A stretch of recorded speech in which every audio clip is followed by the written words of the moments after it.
كتاب صوتي، قصص أولمبية لم يرويها أحد، للمؤلف محمد الشريف. البرق يوسين بولت.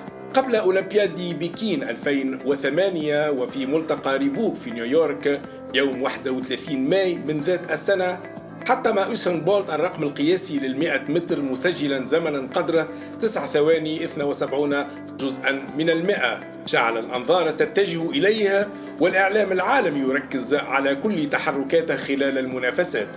ورغم ظهوره على الساحة العالمية لألعاب القوى الذي كان حديثا في ذاك الوقت من عام 2007، فإنه ارتقى إلى مصاف النخبة لهذه الرياضة خلال أولمبياد بكين، بأن حطم 3 أرقام قياسية في 100 متر ب 9 ثواني 69 جزء بالمئة، وال200 متر ب 19 ثانية 30 جزء بالمئة، والتناوب 4 في 100 متر، وهو إنجاز أسطوري لبولت لم يحققه أحد على مر 24 عاما السابقة. بعد ذلك حقق 8 ميداليات ذهبية أولمبية قبل أن يخرج من أولمبياد ريو 2016 مكسور الخاطر في مشهد درامي مؤسف عندما سقط على المضمار إثر صرخة مزقت أجواء الملعب على بعد أمتار قليلة من خط الانطلاق، ليغيب نهائيا على السباقات ويعلن تقاعده من ألعاب القوى وبدايات أخرى في رياضات أخرى.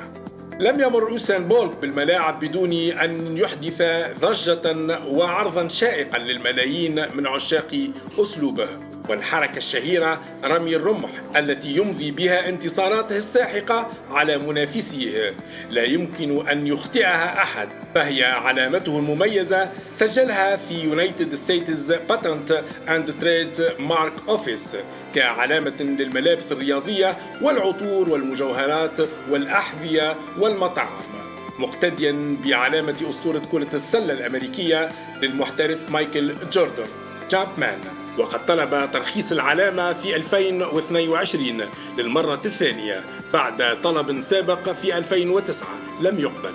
وقد ظهرت علامة نصر بولت في أولمبياد بكين 2008 وسميت حركة بولتينج أو 2D وورلد، مستوحاة من حركة رقصة جامايكية شعبية هي دانس هال، وموسيقاها ريجي متفرعة من أنغام الريجي طبعا. بعرضه واستعراضه وقوة موهبته الرياضية الاستثنائية حقق بولت متابعة قصوى على منصات التواصل الاجتماعي، وشارك ما حققه من ثروة طائلة جمعها من جوائز كثيرة فاز بها خلال مشواره الأسطوري مع الفقراء من خلال مؤسسته الخيرية. وقد اعتزل إثر بطولة العالم 2017 بلندن بعد خروج حزين بإصابة في سباق التناوب 4 في 200 متر يوم 12 أوت، وقد أنهى مشواره وغادر المضمار للمرة الأخيرة متأثرا ومؤثرا في كل من أحب أداءه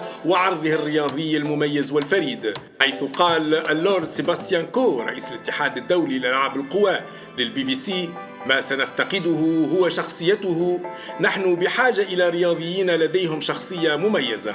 يؤكد الشعور الكبير الذي تركه بولت في عالم ألعاب القوى ومحاولته بعد ذلك في احتراف كرة القدم وهو حلم الصغر لم يكن موفقا. قد تكون محاولة للحفاظ على الأضواء لفترة إضافية مهما كانت قصيرة حتى ينهي تعهداته والتزاماته مع الشركات الراعية ليبقى أسطورة حية لرياضة ألعاب القوى. نادرا ما شاهدت الرياضة مثل هذه الموهبة الفذة.